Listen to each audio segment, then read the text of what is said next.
Desde o início da pandemia do novo coronavírus, cientistas de todo o mundo estão em busca de uma vacina eficaz e que possa imunizar a população contra a Covid-19.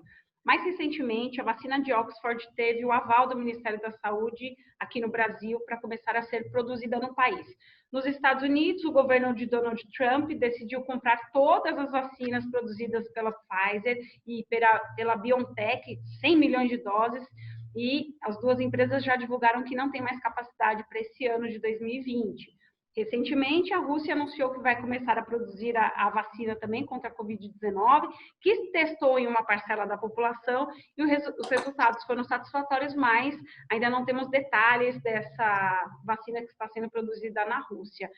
E a gente vai falar sobre esse assunto aqui no Saúde na Roda, né? Como a busca pela vacina contra o coronavírus está impulsionando ou não alguns países a investir em pesquisas.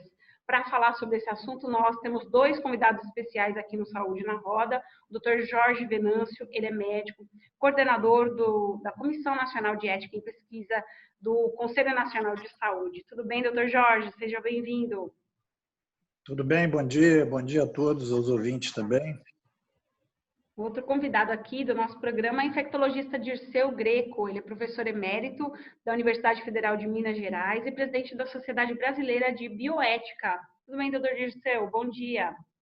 Bom dia, Camila. Bom dia, Jorge. Bom dia, Gustavo. Bom dia a todos e todas. Meu parceiro aqui de Saúde na Roda, Gustavo São Martin, fundador da AMCDD. Tudo bem, Gustavo? Olá, Camila. Bom dia. Obrigado pela introdução do assunto. Estou na expectativa de aprender bastante com o Jorge, com o Dirceu, sobre um tema que é super importante, em especial nesse momento, mas que vale a pena a gente pensar o quanto essa necessidade momentânea deve ser planejada para que a gente não se veja numa situação dessa no futuro, né? Então, vamos bater esse papo. Sim, até aproveitando já o gancho do Gustavo, vou começar com o Dr. Jorge aqui em relação a isso, né? Como que o coronavírus impulsionou alguns países a, enfim, correrem atrás, né, de estudos, de pesquisas e até mesmo alguns mais próximos da chegada a uma vacina mais assertiva contra o coronavírus. Então, eu gostaria de saber da sua experiência nessa área de pesquisas, né? O que o senhor tem observado desde o início da pandemia, doutor Jorge? Como é que os países estão se mobilizando em relação às pesquisas? Bom, primeiro, acho que teve uma reação muito forte da comunidade científica brasileira, né? Nós, na CONEP, estávamos, no período antes da pandemia, tínhamos uma percentagem bastante elevada de estudos que vinham de fora do Brasil e que usavam aqui o terreno basicamente como campo de recrutamento de pacientes e tudo. É claro que os pesquisadores sempre ganham alguma experiência ao conduzir as pesquisas aqui dentro, mas, de qualquer maneira, a participação da grande maioria deles no desenho das pesquisas era relativamente pequena, né? Com algumas exceções, mas, no geral, era esse o quadro. No período da pandemia, isso mudou muito fortemente, né? Para vocês terem ideia, nos primeiros 3 meses e pouco, até final de junho, nós estávamos com mais de 90% dos ensaios clínicos apresentados à CONEP e aprovados de iniciativa de instituições brasileiras, né? Universidades, hospitais, etc., secretarias, né? Isso foi uma mudança muito importante, né? Nesse período agora mais recente, houve um aumento um pouco da participação de instituições internacionais também. Mas, de qualquer maneira, acredito, eu não estou com uma estatística rigorosa, mas no que eu tenho sentido, não chega a, no máximo, passa um pouco de 20% essa presença. Quer dizer, portanto, nós continuamos aí com cerca de 75% das pesquisas clínicas de origem de instituições nacionais. Isso se a gente considerar que a gente vinha de um quadro no ano passado de corte de verbas para ciência e tecnologia, corte de bolsas, etc., com um prejuízo muito grande para a pesquisa, isso é uma reação muito vigorosa, muito enérgica da parte da comunidade científica brasileira, e eu vejo isso de uma forma muito positiva, né? Acho que foi uma reação, digamos assim, à altura do desafio que está colocado, que é enorme também.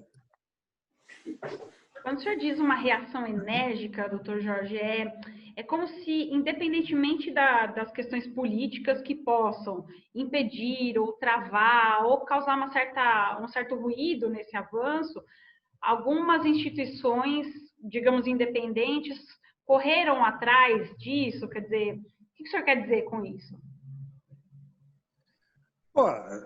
Não são propriamente independentes. 2/3 das pesquisas clínicas no Brasil são de instituições públicas, universidades, hospitais, etc. Não foi uma iniciativa, no geral, centralizada, patrocinada pelo governo, alguma coisa desse tipo. Mas o drama colocado para o país e para a população me parece que mobilizou fortemente os cientistas em geral e houve uma multiplicidade de iniciativas nessa direção, né? Ao contrário de um período anterior, em que nós tínhamos uma presença maior de instituições internacionais aqui, né? E eu acho que isso foi uma mudança que me chamou muito a atenção e me pareceu uma coisa muito significativa, muito importante.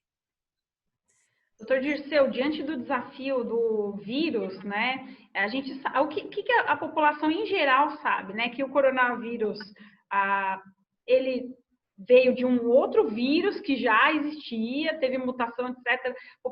Isso é o que a população em geral sabe, né? Basicamente é isso. Não seria um vírus tão desconhecido assim. O que a gente pode explicar para a população que está acompanhando a disseminação do coronavírus, né? Porque o doutor Jorge falou dessa coisa das pesquisas e do quanto os institutos foram atrás disso, mas para a população em geral que está sofrendo aí na pele, né? Os sintomas da Covid-19. Qual que é a magnitude desse vírus, assim, né? E o quanto ele é preocupante para a comunidade científica? O senhor poderia trazer um pouquinho dessa análise para a gente? Sim, eu queria complementar um pouco o Jorge, se me permitir, porque ele comentou uma coisa que nós dois temos participado disso há tanto tempo, né? Eu e ele, na história da ética da pesquisa, e o país, durante muito tempo, como eu disse, era quase um campo de recrutamento, né? Aqui o pesquisador era quase um prestador de serviço, com exceções, como ele bem disse, e essa mudança mostra, primeiro, uma coisa que é interessante, que é a chamada resiliência, né? Porque o país está vivendo uma barbárie governamental, com diminuição de financiamento para essas instituições que ele comenta aí, né? Inclusive a minha, que é o FNG, que está participando intensamente disso. E, apesar disso, a resistência é importante de começar a fazer coisas aqui. Mas é também interessante porque a falta de financiamento dificulta, inclusive, o desenvolvimento de uma coisa que você vai perguntar depois, que são as vacinas. Né? Porque esses 25% que o Jorge está dizendo agora, possivelmente um grande percentual está relacionado com vacinas vindo de fora. Nós vamos participar intensamente, mas é importante. Agora, voltando à sua pergunta, que é muito interessante, mesmo importante para passar para a população geral, o que esse vírus tem de diferente, né? E muita gente que está nos ouvindo, é claro que não passou pela outra pandemia enorme que nós enfrentamos aos 35 anos atrás, que foi a epidemia da AIDS, que era mais ou menos semelhante em certo aspecto, né? De repente, você recebe sem querer, num país continental, dísparo como o nosso, um vírus novo, também vindo de animal, que é o mais comum, né? Essa mudança de espécie dificulta a resposta imunológica.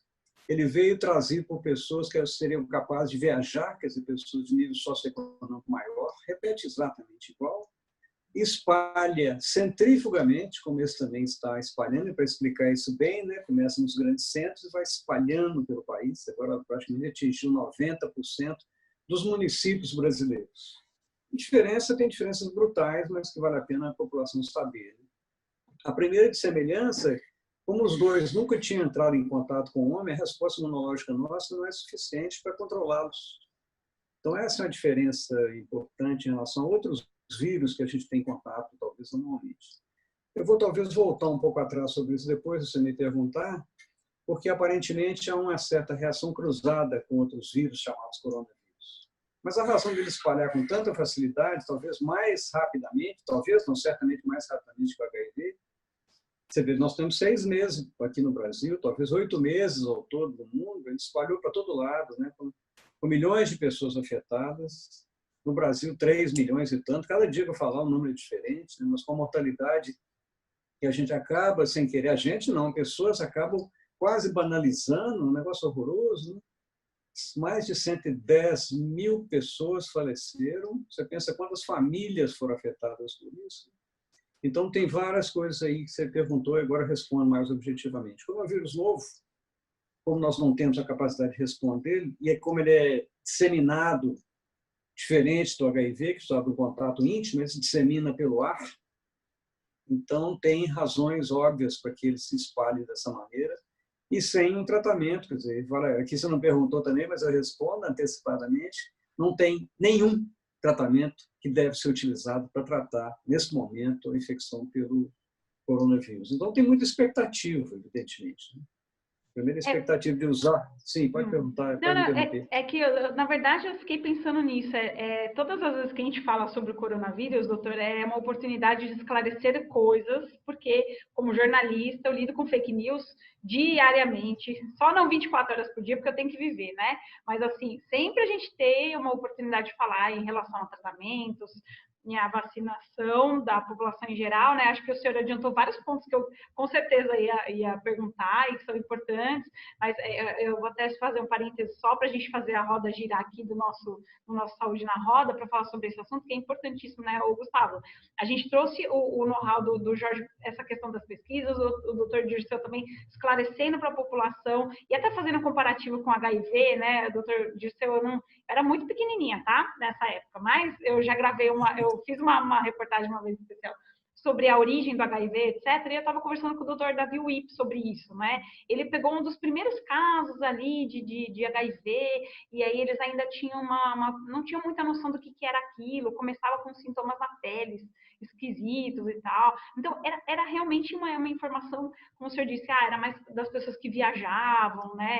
E hoje em dia, né, olha quantos anos depois, né, mais de 30 anos depois, o quanto é fácil das pessoas viajarem. Então, você observa o vírus, como o senhor descreveu muito bem, assim, né, essa disseminação que é como se fosse uma centrífuga, né? Então, o vírus se espalha muito rapidamente, muito facilmente. Então, esse também é um grande desafio. E, Gustavo, eu fiquei pensando no quão desafiador é, diante dessa agressividade do vírus que o Dr. Dirceu comentou, com a falta de investimento que o Dr. Jorge também trouxe para a gente, né, em relação às pesquisas, quão desafiador é o caminho que temos pela frente no mundo inteiro, né, Gustavo? Camila, obrigado. Na verdade, é muito do que eu vinha pensando, né? E acho que a construção da resposta possivelmente passa primeiro pelo Jorge, depois pelo Dirceu, que, assim, nesse momento, a gente avidamente anseia a vacina, né? Ou um tratamento, acreditando que a ciência se faz em 5 meses de isolamento. Quando, na verdade, e é um reflexo da forma como a gente encara a saúde, principalmente saúde pública no Brasil, é a falta do investimento na prevenção, né? A pesquisa, de certa forma, ela reflete essa nossa cultura de não investir em prevenção. Ao mesmo tempo, a pesquisa ela não serve só para isso, mas agora a gente não consegue acelerar os processos de pesquisa clínica, para poder desenvolver uma tecnologia para tratar algo que, enfim, agora assola não só o Brasil, mas o mundo. Então, eu fico pensando muito em como a gente pode traduzir, para quem está escutando a gente, quais os processos e o quão importante é a gente ter em mente um nível de investimento em pesquisa, não só desse que a gente vê agora, desse engajamento e desse foco aí em pesquisas para o que a gente está passando, mas o quão importante é a gente fazer isso de uma forma preventiva, né? De uma forma a criar um cenário muito, muito favorável para que num próximo momento a gente reaja de uma forma mais célere. E quando a gente compara, né, o professor Dirceu traz a questão do HIV, mas não foi a primeira pandemia, né, que a gente passou, não foi a primeira disseminação a nível global. A gente tem ali, por exemplo, na Europa, a gripe espanhola, a gente tem outras que ajudaram, inclusive, a gente nesse momento a saber como direcionar, né? E tem muito da evolução. A ciência, ela não termina quando a necessidade é controlada, né? Ela vai acumulando conhecimento. Então, doutor Jorge, doutor Dirceu, como que vocês conseguem traduzir para quem está enxergando esse trabalho preventivo, o acúmulo do conhecimento da ciência, o quão importante é para que no próximo momento a gente consiga reagir de uma forma mais rápida? Como funciona esse processo de pesquisa? Doutor, então, a pergunta de $1 milhão é justamente essa que o Gustavo falou, né? Quer dizer, por que não se investe em prevenção, já que prevenção também, monetariamente, significa, né, redução de danos em relação às finanças de qualquer governo? Por que não se investe em prevenção? É uma pergunta difícil de responder, né? Eu tenho a impressão que aqui tem 2 terrenos que eu acho que seria interessante discutir. O primeiro deles é a prevenção propriamente dita, né?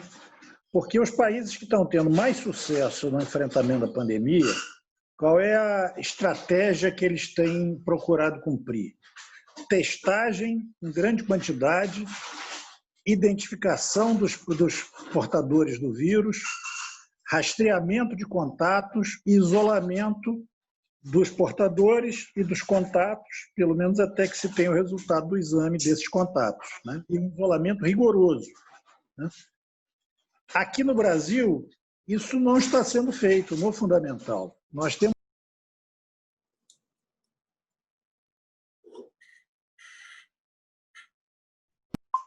quase 300 mil agentes comunitários de saúde que estão sendo usados em uma ou outra prefeitura que tem um pouco essa iniciativa, o governo estadual, mas não existe uma política nacional de enfrentar a pandemia usando esse exército que nós temos de agentes comunitários e que podem colaborar muito efetivamente nessa política de rastreamento de contatos e identificação. Agora, para isso, nós precisamos ter testes em maior quantidade e, em segundo lugar, nós precisamos ter locais para isolar as pessoas que precisarem ser isoladas. Não tentar fazer um isolamento generalizado, que já está mais ou menos evidente que, tanto do ponto de vista econômico quanto do ponto de vista emocional, é muito difícil de ser mantido por um tempo muito prolongado, né? Isso, enquanto estratégia, não consegue ser satisfatória para enfrentar, né? E tem feito a nossa situação, nós estamos com uma das taxas maiores, tanto de incidência quanto de óbitos do mundo inteiro, né? O Brasil está aí no 11º lugar nesses 2 índices e nessa conta, inclusive, tem alguns países minúsculos que não deviam nem estar sendo contados efetivamente porque não tem muita significação, né, estatística.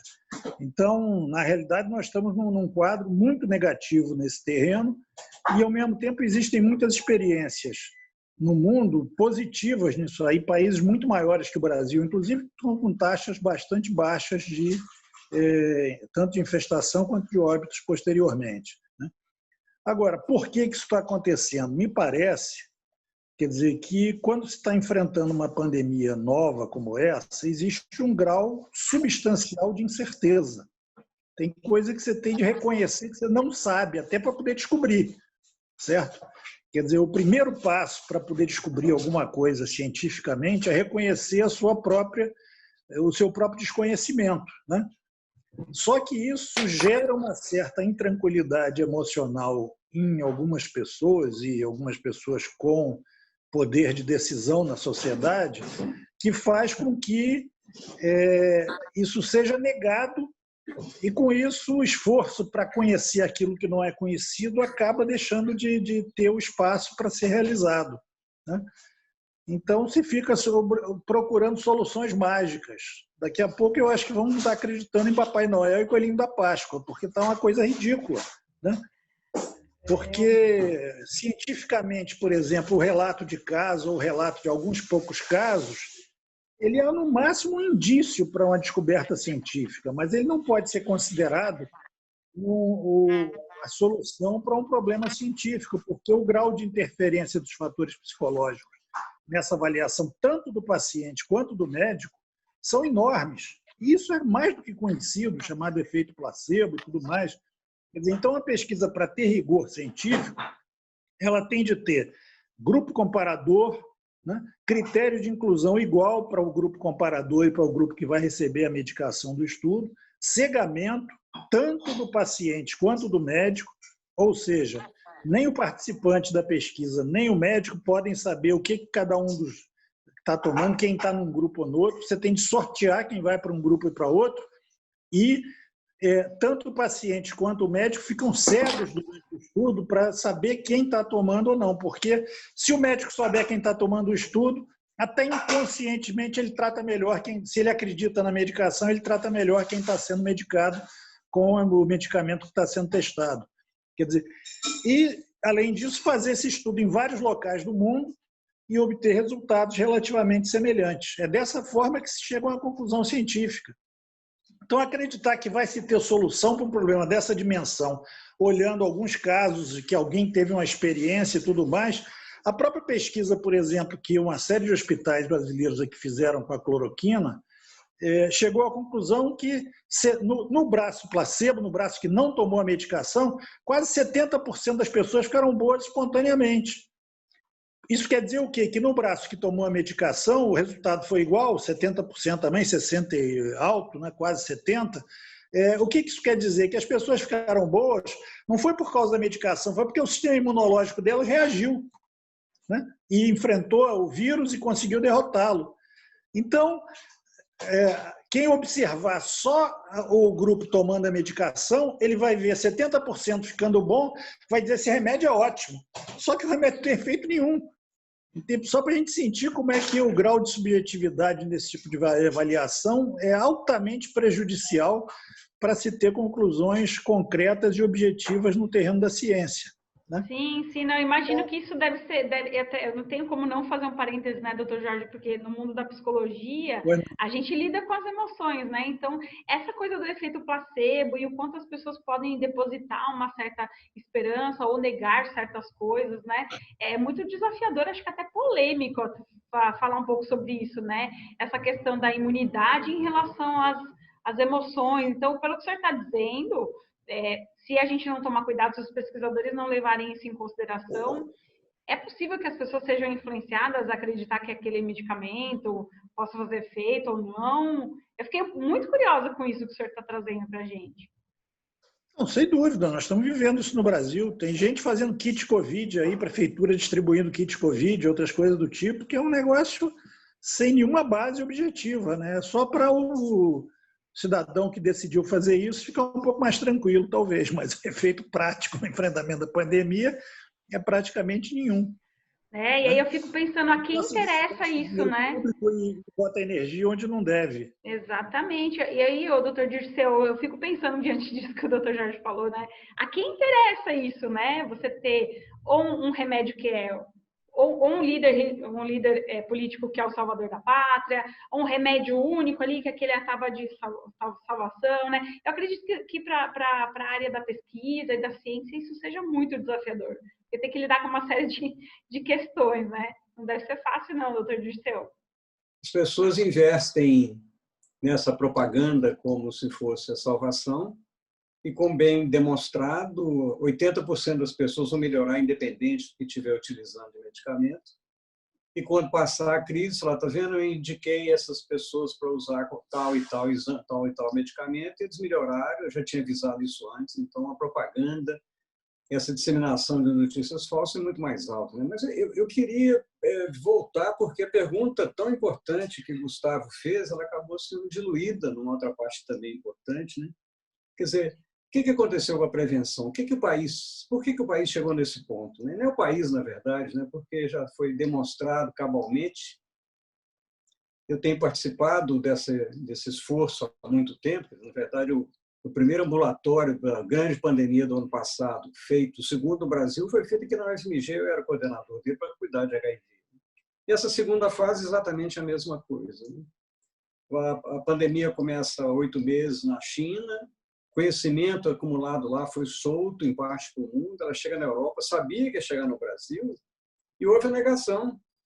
Quer dizer, Gustavo, o ponto principal aí dessa não prevenção foi a negação durante um período importante que não ia chegar, ou se ia chegar ia ser simples, se chegasse era apenas uma doença banal que ia passar, no máximo, olha, isso foi falado, vou colocar aspas, no máximo com 8 mil mortes. E já era um absurdo, mas isso foi falado por um membro desse governo atual. Então, realmente, esse foi o atraso horroroso, né, que nos levou a ter dificuldade depois até para tomar isso.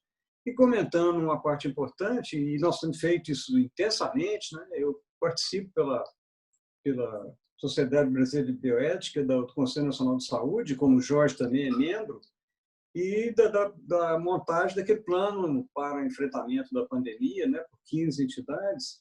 E uma coisa óbvia, que apesar de nós termos pessoal, nós temos talvez o maior sistema de saúde pública inquestionável do mundo, né? O SUS, 210 milhões de pessoas, mas além dele tem estratégia de saúde da família que tem tudo isso que o Jorge comentou. Eles têm toda a possibilidade de ter contato mais próximo, ter feito o primeiro levantamento.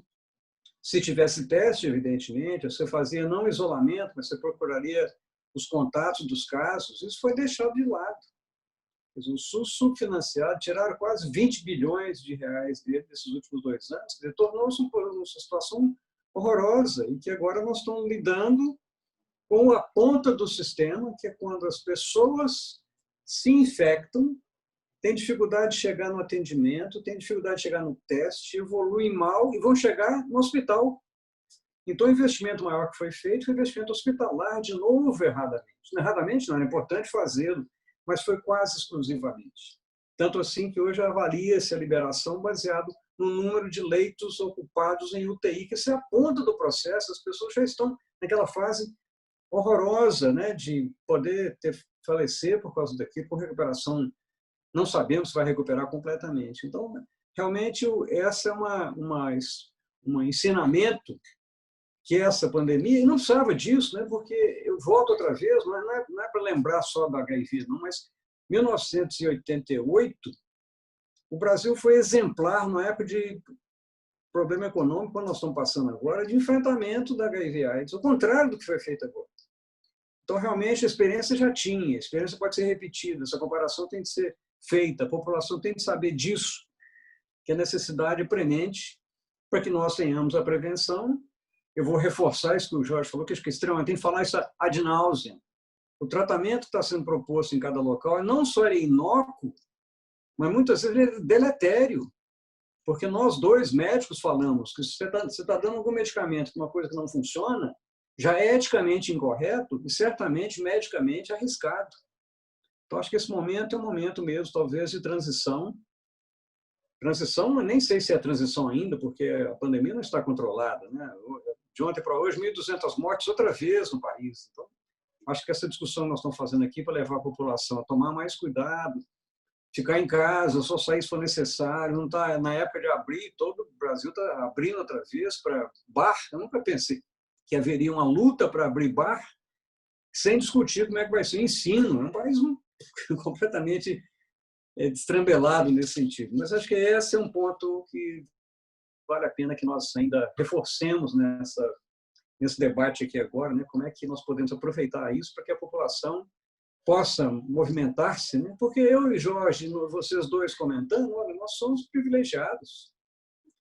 Nós 4 brancos, 2 são médicos, 3 são homens, num país que não é isso, né? Então, acho que é a hora de, isso que vocês falaram muito bem, que isso chegue na população como uma maneira de mobilização social mesmo, né? De exigir que nós enfrentemos cada uma dessas situações, inclusive protegendo, o Jorge nem falou disso, eu vou aproveitar que eu e ele temos essa luta há muito tempo, proteger esse sistema CEP-CONEP tão importante que está correndo o risco agora de ser destruído como um projeto de lei que tem andamento na Câmara dos Deputados. Podemos todos pensar nisso e discutir sobre isso. Até pegando esse gancho, né, Gustavo, de quanto que é importante, desculpa, eu ia passar para você, mas agora eu vou passar para o Dr. Jorge, porque o Dr. Dirceu já passou a bola, né, intuitivamente para o Dr. Jorge, essa questão, o que está acontecendo no órgão que pode causar perigo em relação às pesquisas. Vamos contar um pouquinho mais para o público que está assistindo a gente aqui, Dr. Jorge, o quão importante é falar sobre esse projeto de lei que ameaça a comunidade científica. Primeiro, acho que é importante dizer 2 palavras sobre o que é o sistema CEP-CONEP, né?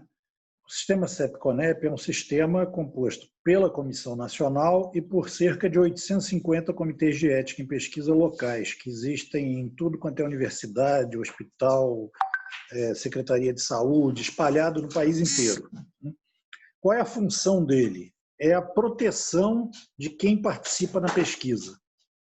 A gente, às vezes, ouve o pessoal dizendo, pô, mas a pesquisa não pode ser autorizada só pela Anvisa. Não, porque a autorização da Anvisa visa proteger quem vai consumir o medicamento ou a vacina depois que ela for registrada, né?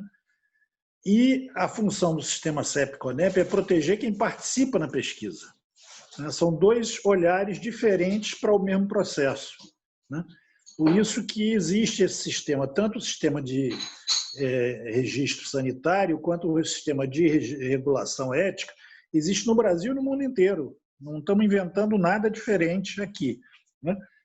E quais são os problemas que existem no projeto de lei? Primeiro, ele parte do princípio que, para se ter mais pesquisa, nós temos que reduzir os direitos dos doentes que estão nas pesquisas. O que me parece um equívoco, porque a lucratividade das pesquisas, como estão sendo feitas no Brasil, é bastante elevada. Eu diria que é excelente, né? Quer dizer, para terem uma ideia, o lucro que é ganho no que é investido em pesquisa clínica no país está da ordem de 40%, 42%, por aí, né? Só para comparar, uma farmácia tem uma lucratividade de 2 a 4% em cima do seu faturamento. É a margem de lucro que uma farmácia tem. Então, o lucro das pesquisas é mais de 10 vezes superior a isso, né? Então, nós, para termos mais pesquisa, vamos precisar reduzir o direito, tirar o direito dos doentes receberem a medicação depois que a pesquisa acaba. Então, ele dá o corpo dele para ajudar a testar uma medicação e depois nós temos que tirar o direito dele receber a medicação depois que a pesquisa acaba. Imaginem, por exemplo, um doente de câncer, né? Você trata ele melhora durante a pesquisa com a medicação que está sendo testada. Acabou a pesquisa, você diz para ele se virar? Isso é uma desumanidade, não vejo sentido numa coisa dessa, certo? Quer dizer, então, essa é a crítica central que nós fazemos ao projeto de lei, porque hoje em dia o direito de receber a medicação é por tempo indeterminado. Enquanto houver benefício à pessoa e uma prescrição médica, ele continua recebendo gratuitamente a medicação que ele ajudou a testar. Eles estão querendo reduzir isso para apenas 5 anos, né? O que é uma coisa muito negativa, me parece, em primeiro lugar. Segunda questão muito importante no projeto também, que é muito negativa, é que ele acaba com a independência da CONEP, né? A CONEP hoje é uma comissão ligada ao Conselho Nacional de Saúde, mas o Conselho tem tido a sabedoria de garantir a independência dela. 73% dos membros da CONEP são indicados pelos comitês de ética das universidades, dos hospitais, esses comitês de base que eu falei, né? E como é que é feita a seleção? São enviados os currículos e é montada uma comissão paritária, metade da CONEP, metade do Ministério da Saúde. Como ninguém tem maioria, você só consegue aprovar alguma coisa nessa comissão paritária se você convencer a outra parte. Então, isso tem sido um método muito positivo. Nós temos trazido para a CONEP o melhor da universidade brasileira. Nós temos na CONEP pró-reitores, decanos, ex-decanos, ex-pró-reitores, quer dizer, um leque de gente da melhor qualidade técnica e que tem feito um trabalho muito sério nesse sentido, né? Quer dizer, então, e o que o projeto faz? Ele passa a fazer uma comissão nomeada pelo Ministério. Então, imaginem a gravidade do que seria nós termos uma comissão terraplanista ou uma comissão defensora da cloroquina sem ciência. Quer dizer, é uma coisa inteiramente sem lógica, uma coisa dessa, certo? Quer dizer, um risco altíssimo de problemas graves. Quer dizer, esses são os dois principais problemas do projeto do jeito que ele está atualmente. Agora, nós temos feito uma resistência bastante forte, né? Existiu, no dia 30 de março, um pedido de urgência para o projeto, e pelo autor diz, inclusive, explicitamente que é para dar um bypass na Comissão de Constituição e Justiça da Câmara, né? Ele fala isso em público e tudo, né? Mas até agora nós conseguimos que esse pedido de urgência não fosse a plenário, ele não foi apreciado até agora, e acreditamos que temos uma boa chance de que ele fique aguardando aí até o fim da pandemia, pelo menos. Quer dizer, então, estamos brigando e procurando evitar esse desafio de ter um sistema de regulação ético sem autonomia, sem independência, sem critério científico, né? Tudo isso é um risco muito grande. Só para concluir essa parte, a CONEP, além disso, tem dado uma resposta muito vigorosa à pandemia. eu acho que ela deu um exemplo. Nós nos consideramos, nesse processo, parte da primeira linha de enfrentamento da pandemia. Então, a OMS decretou a emergência internacional dia 30 de janeiro. Já no dia 31, nós decidimos centralizar todos os projetos de Covid na CONEP, né? E montamos o sistema de câmaras virtuais, que chegou a funcionar 7 dias por semana, com 4 câmaras em paralelo e tudo. E nós estamos hoje com 600 e mais de 650 projetos aprovados sobre a Covid, né? 178 ensaios clínicos, e comemoramos já recentemente, fizemos mais de 250 câmaras virtuais analisando projetos de Covid. Quer dizer, então, acho que a resposta que a CONEP conseguiu dar a esse desafio, né, foi uma resposta muito concreta, que fez, inclusive, outro dia tive um debate lá na Câmara sobre o projeto e tudo, e a pergunta que uma senhora que participou lá do debate foi o seguinte: para que nós vamos mexer num sistema que está funcionando bem? E que não se conseguiu ter uma resposta clara dos que estavam defendendo o PL lá, né?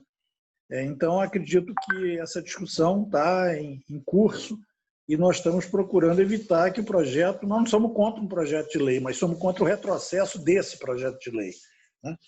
Então, essa discussão nós temos procurado fazer permanentemente. Agora, doutor Jorge, aproveitando essa sua fala, que ela é muito importante, os defensores do projeto de lei, eles comentam que, enfim, a pesquisa ela é uma alternativa a tratamento e que muitas vezes essa manutenção do tratamento enquanto houver a necessidade do paciente, ela inviabiliza, né? A gente sabe que, e o senhor participou muito ativamente na questão das doenças ultra raras, há algumas regulações aí, como por exemplo a RDC 563, a gente tem a RDC 204 e 205 também. Então, conta um pouquinho das diferenças do que vale para doenças ultra raras, para quando a gente compara o que esse projeto de lei, quando ele é defendido por quem apoia, ele implica. Por favor, doutor. Não, é o seguinte, nas doenças muito raras, aí a situação é um pouco diferente, porque você não tem uma população grande que vai consumir o medicamento depois que ele for aprovado, né? Então, isso, às vezes, pode gerar um desequilíbrio econômico entre a despesa para pesquisa e o que você vai ter depois de consumidores da medicação.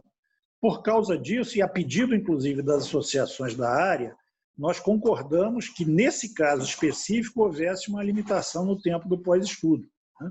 Porque não há interesse em que as pesquisas fiquem limitadas economicamente. Agora, querer estender essa limitação ao conjunto das pesquisas, aí me parece uma coisa despropositada, porque, reparem, às vezes se critica, não, mas as pesquisas com medicação para diabetes, às vezes as populações que participam das pesquisas são muito grandes, etc. Mas, por outro lado, você vai ter um mercado consumidor de 20 milhões de pessoas depois, que são as pessoas portadoras de diabetes atualmente. Quer dizer, então, até que ponto uma coisa não compensa a outra? Quer dizer, a discussão é bem objetiva nesse terreno, né? E esse dado de que a lucratividade das pesquisas é muito alta é uma coisa muito concreta. Quer dizer, eu conversei, inclusive, com um alto dirigente da indústria, recentemente, antes da pandemia, isso, né? Quando houve o fechamento de uma fábrica dessas, de uma empresa estrangeira aqui no Brasil e tudo. Eu perguntei, mas por que eles estão fechando a fábrica? Eles vão aplicar esse dinheiro aonde? O dinheiro que eles estavam investindo na fábrica. Ele disse, vão fazer pesquisa clínica. Eu disse, mas como eles ganham mais na pesquisa clínica do que fazendo aplicação financeira, do mercado financeiro e tudo? Na época não estava ainda nessa situação atual, mas ele disse porque o mercado financeiro dá o quê? 10% ao ano na época, né? Se tiver uma aplicação muito boa, 15%, na pesquisa é 40%, 42%. Eu disse, bom, então a situação é essa, quer dizer, e está se querendo o quê? Reduzir o direito dos doentes para passar para 60%? Aí tenha paciência, isso aí não é uma coisa razoável, quer dizer, vamos ter um mínimo de noção de convivência em sociedade para ter noção de que não se pode partir para o lucro absoluto em que o restante das pessoas sai prejudicado por causa disso, especialmente os doentes, que são pessoas numa situação de fragilidade muito grande. Quer dizer, uma coisa me parece totalmente desumana esse caminho, não vejo lógica nisso, né? A sua fala ela é muito importante e nós temos em comum o Conselho Nacional de Saúde, a AME também faz parte, e a gente defende o SUS, né? E o financiamento do SUS e tudo aquilo que pode eventualmente fragilizar o acesso à saúde é uma bandeira muito ativa do Conselho Nacional de Saúde. E aí, o senhor falando de pesquisa clínica, eu fico pensando nas fases de pesquisa clínica, e para quem tiver mais interesse, estiver acompanhando, a gente vai deixar depois um link de uma matéria especial explicando cada fase. Mas me atendo aqui à questão dos altos, das margens de lucro versus um momento de terapia gênica, um momento onde cada vez mais a gente customiza tratamentos, num momento onde essa semana a gente tem a aprovação do remédio mais caro do mundo aqui pela Anvisa, e a gente tem que fazer isso caber dentro de um acesso que contemple toda a população e não necessariamente um ou outro paciente. E aí me parece que existe um movimento metodológico de incorporação de tecnologias que considera cada vez mais os dados, as evidências de mundo real, né? Que a gente atribui aí a pesquisa à fase 4, que muitas vezes ela não chega a ser desenvolvida. Conta um pouquinho para a gente, doutor Jorge, doutor Dirceu, como que a gente começar a desenvolver mais fases 4 no Brasil pode ajudar nesse processo de incorporação de novas tecnologias sem criar um problema para o SUS, principalmente. Posso falar? Eu quero aproveitar, Gustavo, e reforçar uma parte aí. O Jorge comenta sobre a parte econômica do acesso. Eu vou bater primeiro, eu tenho feito isso nacional e internacionalmente, pode ser de pelo menos os 4 dessas diretrizes internacionais. O ponto crucial do acesso para a pessoa que está participando, ela independe da economia. É claro que ela é muito mais do ponto de vista ético, reciprocidade principalmente, né? Quando você participa do ensaio clínico, e o Jorge vai concordar comigo, a única parte que não recebe nada em troca é aquele que participa. Porque a instituição tem lucro, o laboratório tem lucro, a venda tem lucro, ele entra com o risco. Então, essa, para mim, já é uma decisão independente de custar caro, custar barato. Eu tenho muita dúvida, inclusive, sobre uma parte importante dessa pressão para mudar isso, é exatamente que o Brasil é um exemplo. Na verdade, é o único país do mundo que tem acesso pós-estudo por tempo indeterminado. Que para a indústria isso nem belisca os orçamentos dela, mas o medo que eles têm, que eu tenho notado nas minhas incursões internacionais, é que isso sirva de exemplo para outros países conseguirem fazer a mesma coisa. Então, nós temos um papel importantíssimo. E eu vou reforçar também que o Jorge foi um pouco mais político do que eu serei agora, que a ideia de acabar com a CONEP e alojá-la na Secretaria de Ciência, Tecnologia e Insumos Estratégicos é um risco absurdo. Primeiro, o conflito de interesse, que o Jorge comentou um pouco. Mas eu fui diretor de um departamento do Ministério da Saúde durante 3 anos. E de lá para cá, só com esse tempo de 2010 para cá, acho que passaram 12 secretários.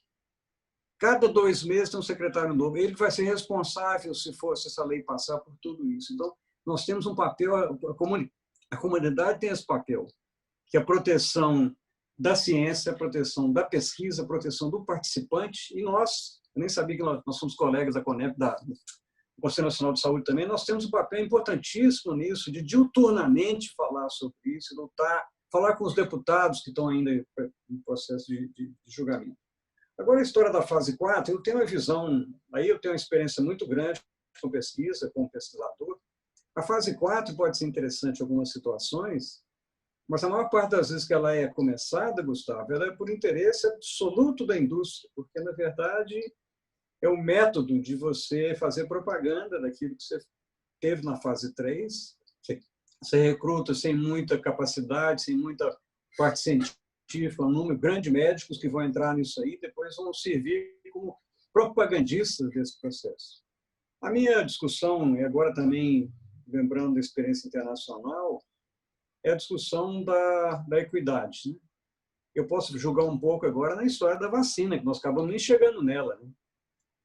tem essas vacinas que vão liberar daqui a pouco. Como é que vai ser o acesso? Como é que você vai discutir esse acesso? E agora tem um projeto da OMS, talvez vocês já saibam, mas está muito disponível, posso passar o link para depois vocês colocarem. Né?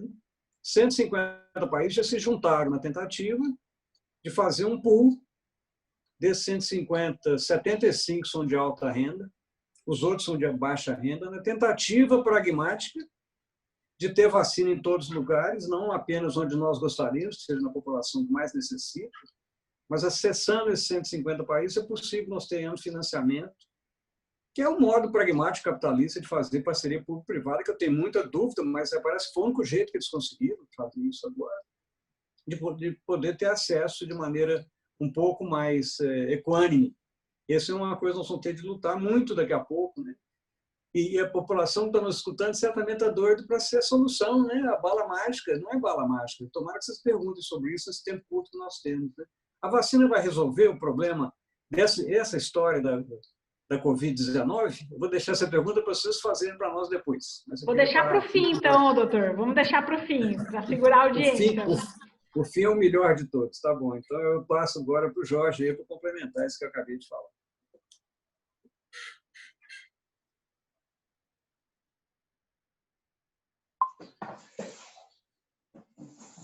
A situação da pesquisa, quer dizer, primeiro, eu acho que é importante a gente ter claro que o Brasil é um lugar importante nas pesquisas mundiais, já hoje. Né? Quer dizer, para vocês terem ideia, existe uma política das empresas, as grandes empresas internacionais, de concentrar as pesquisas ou nas suas sedes ou ali muito em volta. Então, isso faz um quadro que nós temos hoje 40% da pesquisa mundial dentro dos Estados Unidos e 28% na Europa. Então, repara, o resto do mundo inteiro tem apenas 32% das pesquisas. O Brasil, nesse campo dos 32%, está em quinto lugar. Nós temos o Canadá, a China, a Coreia, Israel e o Brasil quase grudado em Israel, um pouquinho abaixo, ligeiramente. Passamos, inclusive, recentemente a Austrália. Então, nós estamos na frente do Japão, nós estamos na frente de todos os BRICS, com exceção da China, da Índia, da Rússia, da África, do Sul, do Egito, da Argentina, do México, por aí vai. Quer dizer, então, essa ideia que o Brasil está atrasadíssimo na pesquisa não tem a menor base na realidade.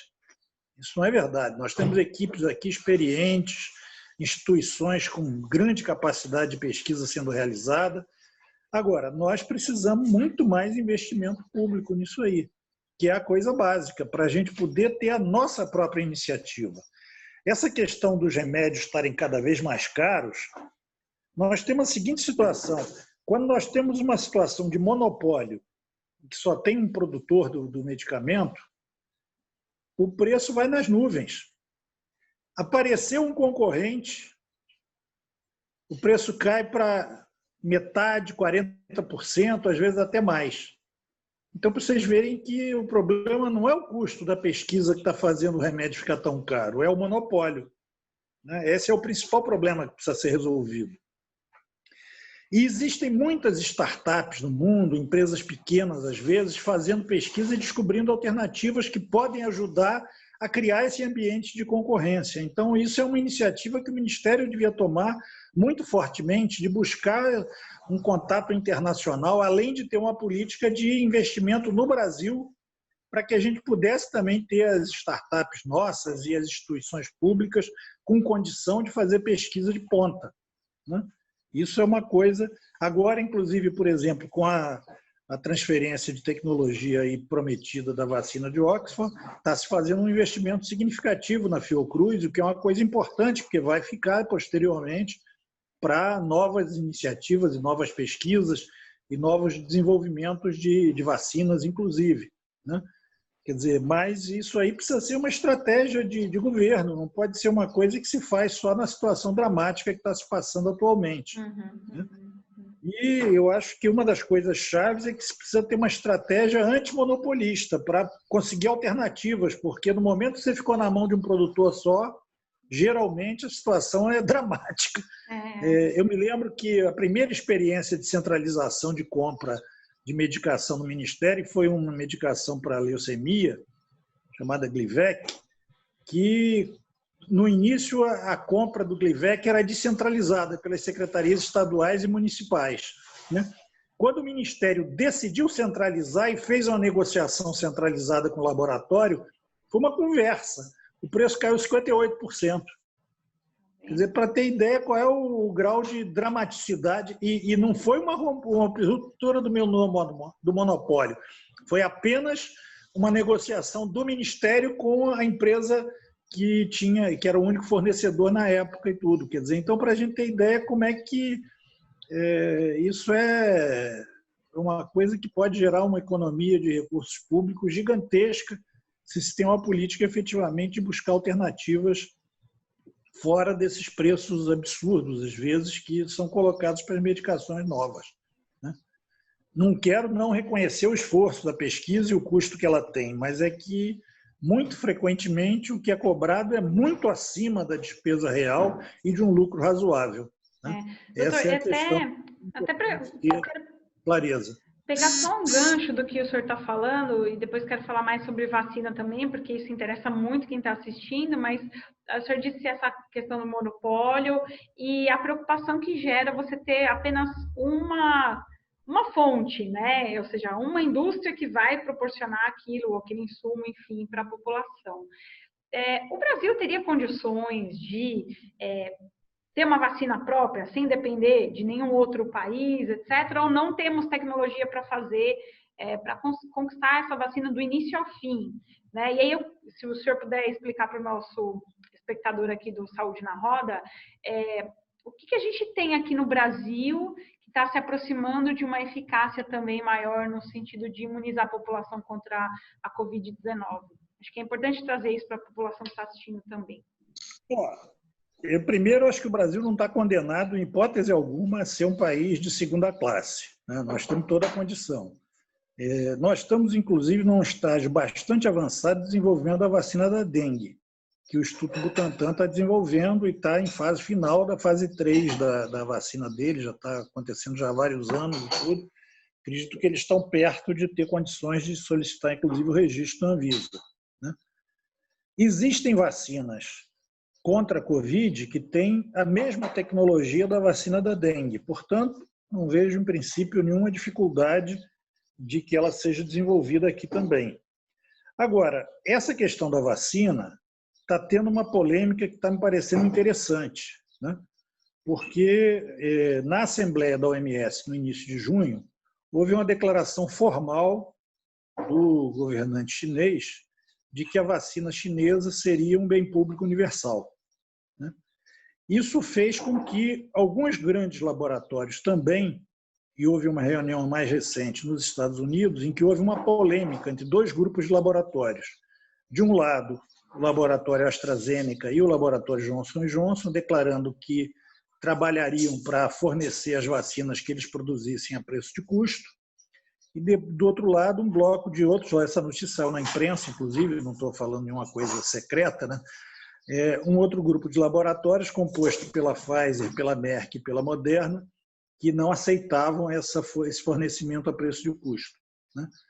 Quer dizer, e para ter uma ideia da diferença, quer dizer, o AstraZeneca está falando talvez em 3, 4 dólares a dose da vacina, enquanto o outro grupo fala em 20 dólares, quer dizer, é uma diferença de 1 para 5, aproximadamente, o custo, né? Vocês imaginem 2 doses por habitante, 40 dólares por habitante, multiplica por 5, R$200. Se a gente for vacinar 150 milhões de pessoas, dá 30 bilhões só para comprar a vacina. Isso aí é um absurdo e totalmente fora das possibilidades, evidentemente, né? Quer dizer, então, para sentir a polêmica, inclusive econômica, que está colocada nesse terreno, né?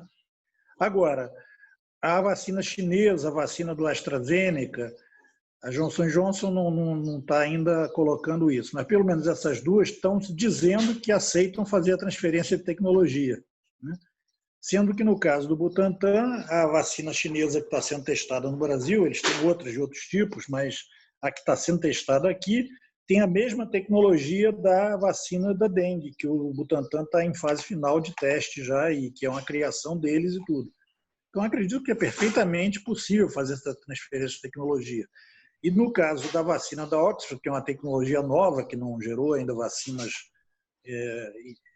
nem na Europa, nem nos Estados Unidos, mas é uma iniciativa positiva e vamos ver se consegue bons resultados. E está sendo discutida e fazendo um investimento grande na Fiocruz para que eles tenham condições de ter a tecnologia de usar o adenovírus como vetor e tudo de pedaços do vírus, etc. Né? E essa tecnologia nova. Então, acredito que é possível se ter uma produção própria de vacina, que me parece a questão central. Né? Quanto à questão de desenvolver a tecnologia, isso talvez demorasse um pouco mais de tempo e tudo, mas não acho também que é algo que está fora do nosso horizonte, em hipótese alguma. Acho que é perfeitamente possível. Agora, precisa ter o investimento necessário estatal. Né? Não tem como esse tipo de iniciativa ser fundamentalmente da iniciativa privada. Isso acho que seria uma coisa fora da realidade.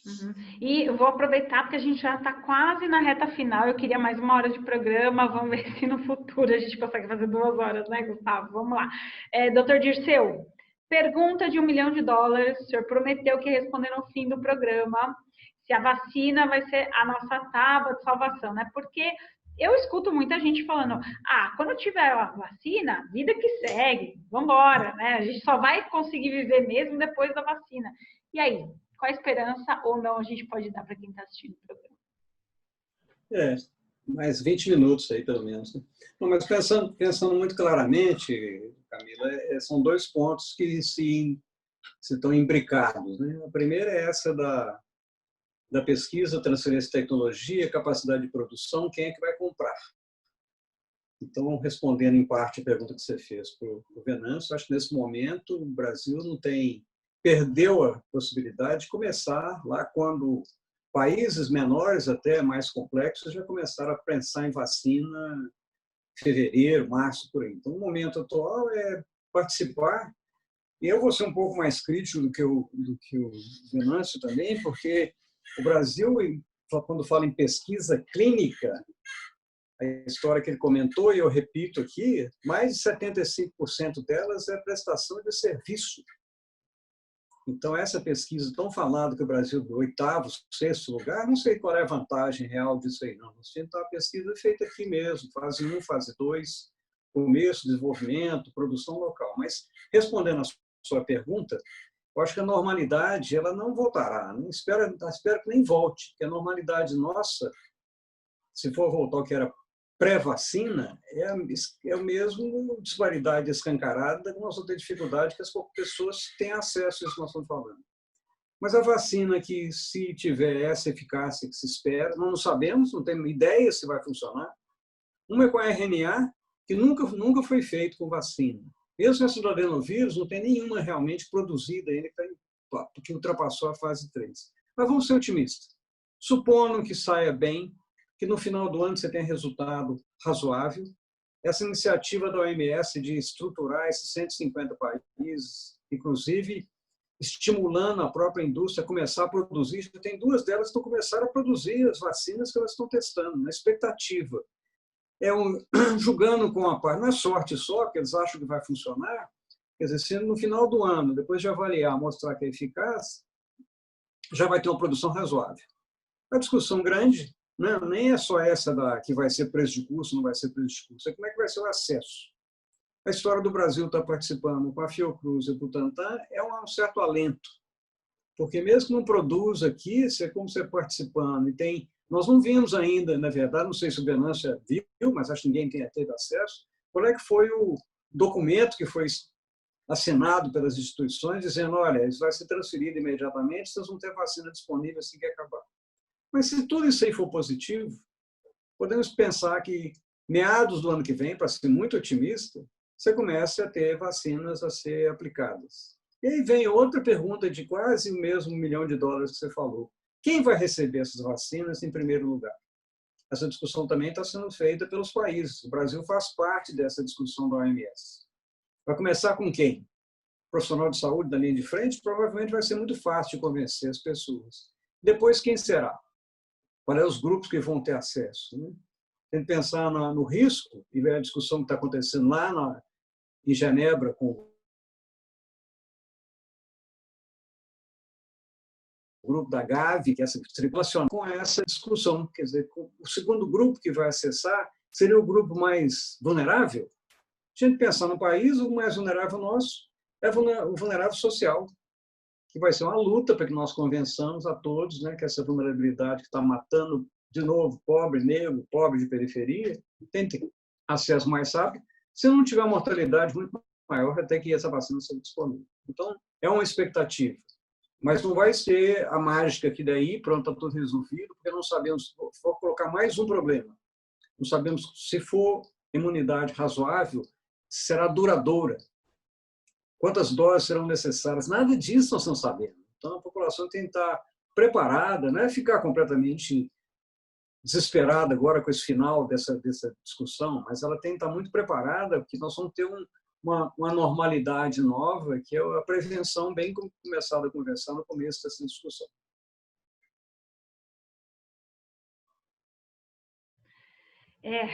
Eu não sei se eu fico apreensiva, se eu fico aliviada, porque, de fato, é algo assim que está todo mundo esperando por uma solução, né? É muito difícil lidar com essa ansiedade e com o número de mortes que nós temos no Brasil e no planeta inteiro, mas no Brasil é a realidade que se aproxima aqui de nós, né?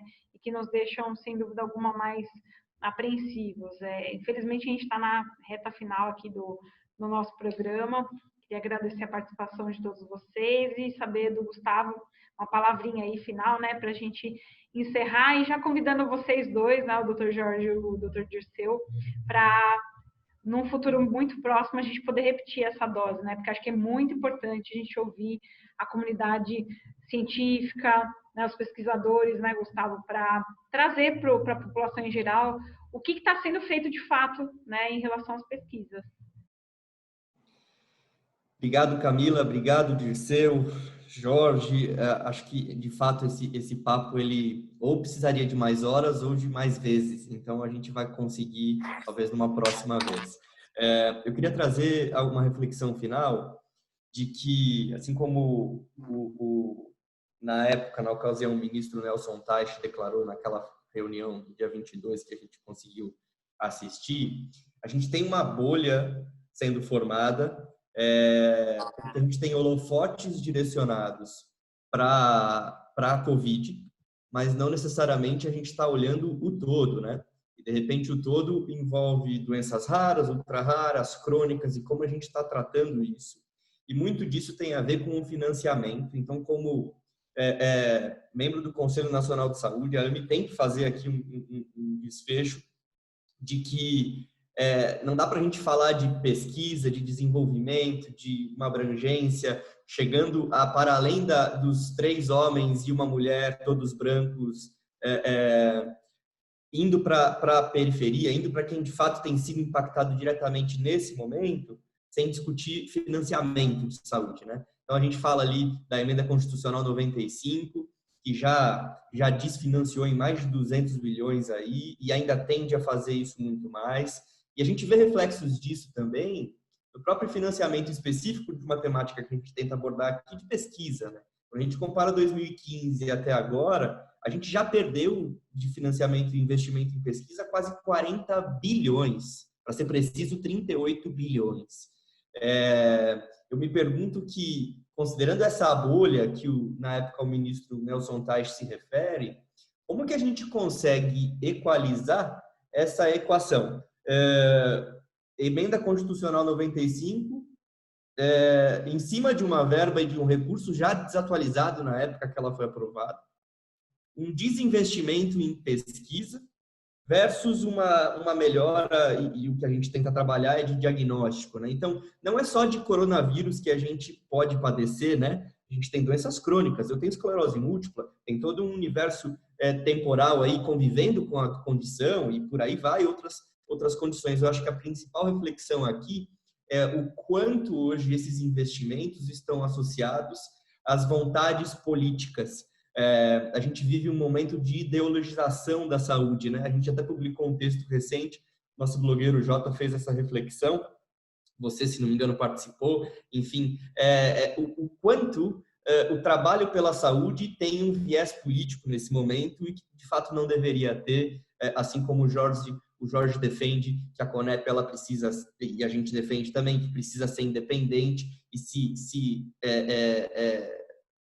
alocada em outro guarda-chuva, ela poderia perder isso, mas isso é um reflexo de algo maior, né?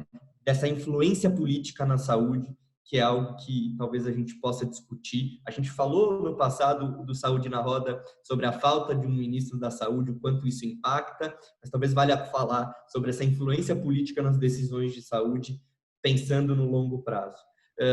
Fica aqui minha mensagem final, é muito mais uma reflexão, e cá, passo para você.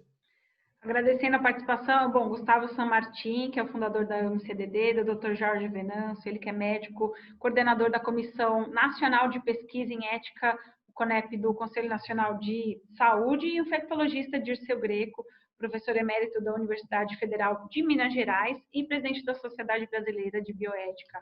Gente, foi um prazer, satisfação.